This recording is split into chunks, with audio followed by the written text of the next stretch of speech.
Et bonjour, bonjour, comment ça va par ici? Aujourd'hui, on prend un petit peu de temps. Je te parle du diagnostic amiante. C'est parti. Qu'est-ce que c'est? Ça s'appelle l'état amiante, ça s'appelle aussi le diagnostic amiante, document qui mentionne la présence ou l'absence de matériaux pouvant contenir de l'amiante dans un logement, dans le tien en l'occurrence. C'est un diagnostic qui est obligatoire, qui est à effectuer par le vendeur et qui doit être fourni donc au moment de la vente, réalisé par un diagnostiqueur qui doit être certifié. Ce document, il est indispensable à toute vente immobilière. À quel moment on le fait? Alors, vous devez réaliser ce diagnostic amiante avant la vente de votre logement à partir du moment où il a été construit avant juillet 97. Alors pourquoi juillet 97? Parce que depuis cette date, il n'y a plus d'amiante dans les matériaux de construction, tout simplement. Bon à savoir, si tu vends une grange par exemple qui n'est pas usage d'habitation ou un garage ou un bâtiment quelconque, il est aussi concerné par la fourniture de ce diagnostic. Alors où? Ben oui, à quel endroit on peut trouver de l'amiante? On peut trouver de l'amiante à différents endroits dans une maison. L'amiante, elle se cache d'abord et très souvent dans les éléments de couverture.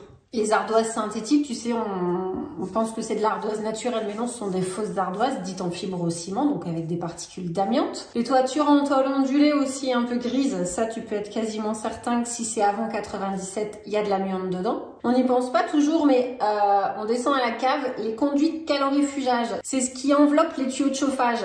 Il y en a aussi dans certains enduits et matériaux d'isolation. T'en as même sur les vieux appartements, dans les cols de linoléum. Quelquefois, il faut aller chercher très loin pour en trouver.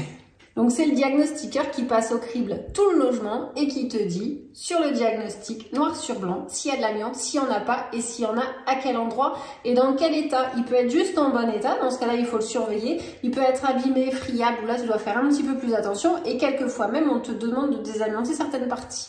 Te voilà un peu plus averti sur le diagnostic amiante. Alors, dans notre campagne ici, Planoise, il y en a quasiment dans toutes les maisons, donc il n'y a pas de grosse inquiétude. Tant que tu travailles pas dessus, que tu fais pas de travaux, que tu le réduis pas à des fines particules. L'amiante, c'est dangereux parce que c'est des particules très fines que tu inhales facilement et qui attaquent les poumons.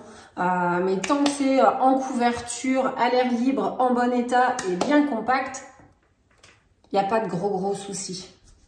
Je te souhaite une bonne journée, je te dis au plaisir de partager ensemble. À bientôt!